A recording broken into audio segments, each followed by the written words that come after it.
الحمد للہ وحدہ والصلاة والسلام علی من لا نبی بعدہ اما بعد فاعوذ باللہ من الشیطان الرجیم بسم اللہ الرحمن الرحیم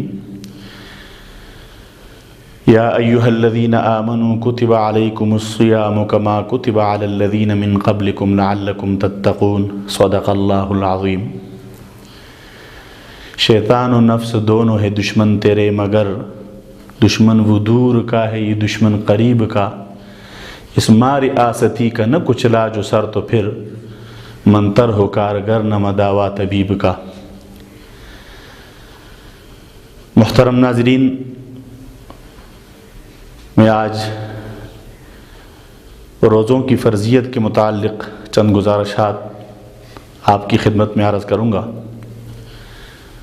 روزے کیوں فرض کیے گئے؟ یاد رکھیں، شریعت مطہرہ کا جو بھی حکم ہوتا ہے، ایک اس کی ظاہری صورت ہوتی ہے اور ایک اس کی حقیقت ہوتی ہے۔ مثال کے طور پر نماز اللہ کا حکم ہے، اس کی ظاہری صورت قیام، قرات، رکوع، سجدہ، قاعدہ خیرہ وغیرہ ہے، اور اس کی حقیقت وہ اللہ کا دھیان نصیب ہونا ہے۔ قربانی اللہ کا حکم ہے، اس کی ظاہری صورت جانور کو لٹا کے اس کے گلے پہ چھری پھیر دینا ہے، اور اس کی حقیقت ایثار کا جذبہ حاصل کرنا ہے کہ اے اللہ، تیرے حکم کی تعمیل میں جو بھی چیز آڑے آئے گی، رکاوٹ بنے گی، میں اسے ذبح کروں گا، چاہے وہ ملک کی محبت ہو، بیوی بچے کی محبت ہو، والدین کی محبت ہو، ہر وہ چیز جو آپ کے حکم سے ٹکرائے گی میں اسے ذبح کر دوں گا۔ اور یہی حضرت ابراہیم علیہ السلام کی سنت ہے۔ انہوں نے صرف ایک دمبے کو ذبح نہیں کیا تھا، صرف حضرت اسماعیل کو ذبح نہیں کیا تھا، ان کو ذبح کرنے کی کوشش نہیں کی تھی، بلکہ ان کی زندگی قربانیوں کی ایک داستان ہے۔ ایسے ہی میرے دوستو، جو روزہ ہے اس کی ظاہری صورت یہ ہے کہ آپ صبح سے لے کر شام تک مفترات ثلاثہ، کھانے پینے اور نفسانی خواہشات سے اپنے آپ کو دور رکھے، یہ ایک ظاہری صورت ہے۔ لیکن روزے کی حقیقت یہ ہے کہ آپ کا جو دشمن ہے وہ آپ سے مغلوب ہو جائے، آپ کا جو نفس ہے وہ کنٹرول ہو جائے۔ اب آپ دیکھیے کہ انسان کے دو بڑے دشمن ہیں، نفس اور شیطان۔ ان میں سے شیطان چھوٹا دشمن ہے اور نفس بڑا دشمن ہے، اور اسی نفس کو قابو کرنے کے لیے شریعت مطہرہ نے ہمیں حکم دیا ہے کہ ہم روزے رکھیں۔ مثال کے طور پر یہ جو ہماری روح ہے یہ سوار ہے اور نفس سواری ہے۔ اب روح کو طاقتور کر دینا ہے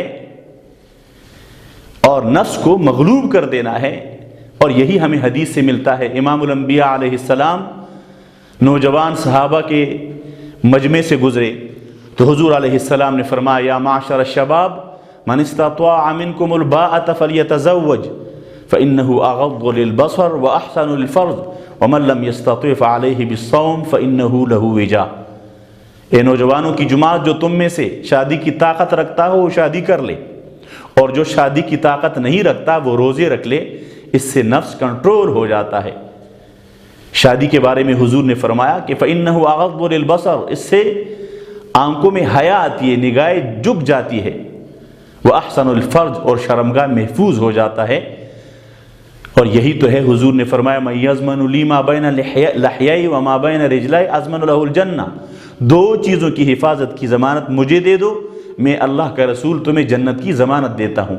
ایک وہ جو دو جبڑوں کے درمیان میں ہیں یعنی زبان، اور دوسری جو دو ٹانگوں کے درمیان میں ہیں، دو رانوں کے درمیان میں ہے یعنی شرمگاہ۔ تو روزے سے نفس خسی ہو جاتا ہے، یہ کنٹرول میں آ جاتا ہے، اور یہی روزے کا مقصد ہے کہ ہمارا جو یہ دشمن ہے نفس، یہ کنٹرول میں آ جائے، یہ روزے کا مقصد ہے، اور اسے بھوکا رکھا جائے، اسے پیاسا رکھا جائے۔ جب یہ بھوکا اور پیاسا رہے تو یہ کنٹرول میں آ جائے گا، اور جو روح ہے وہ اس کے اوپر غالب آ جائے گی۔ اور حضور علیہ السلام نے ہمیں اسی کی تعلیمات دی ہیں۔ یاد رکھیے، حضور نے فرمایا روزہ ڈھال ہے۔ کیا مطلب؟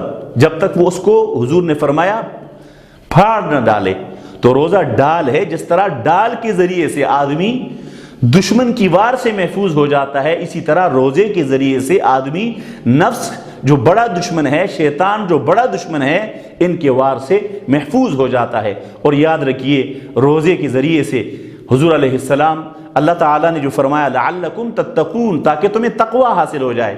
مثال کے طور پر اب مغرب کا وقت ہے، دسترخوان پر اللہ کی ساری نعمتیں موجود ہے اور آدمی دیکھتا ہے کھاتا پیتا نہیں ہے، کیوں؟ اللہ کا حکم نہیں ہے۔ اللہ یہ منظر دیکھ کر بڑا خوش ہوتا ہے کہ دیکھو میرے بندے، اب ان کو شدید بھوک لگی ہے، شدید پیاس لگی ہے، مگر یہ کھاتے پیتے نہیں ہیں کیونکہ میرا حکم نہیں ہے۔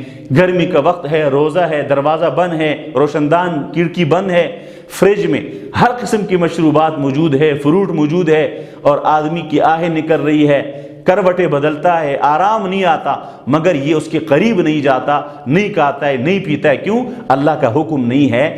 تو جس طرح سے یہ رمضان کے یہ چند معدود دن اس انداز سے گزارتا ہے، پھر عید کی رات اس کو خیال آتا ہے، عید کے بعد اس کو خیال آتا ہے کہ میں یہ کام کر لوں، یہ خواہش پوری کر دوں، تو ایک دم سے یہ روزہ اسے لگام لگا دیتا ہے کہ وہ جو سخت بھوک اور پیاس کے باوجود آپ کھانے پینے کے قریب نہیں جا رہے تھے، حلال بیوی کے قریب نہیں جا رہے تھے، کیوں؟ اس لیے کہ اللہ کا حکم نہیں تھا۔ تو آج بھی جس گناہ کا آپ سوچ رہے ہیں یہ بھی اللہ کا حکم نہیں ہے۔ اللہ فرماتے لعلکم تتقون، تاکہ تم متقی بن جاؤ۔ تو روزہ اس لیے فرض کیا گیا ہے کہ اس سے ہمارے اندر تقوی آ جائے۔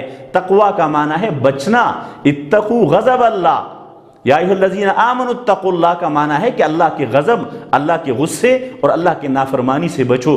اور یہ بچنا اس وقت تک نہیں ممکن جب تک آپ نفس کو کنٹرول نہیں کرتے ہیں۔ لہٰذا اگر آپ نے سحری میں اتنا کھایا پیا جو ظہر تک ہضم نہیں ہوتا، اور ظہر کو جب وہ ہضم ہونا شروع ہو جائے تو آپ نے افطاری کی اتنی تیاریاں شروع کر لی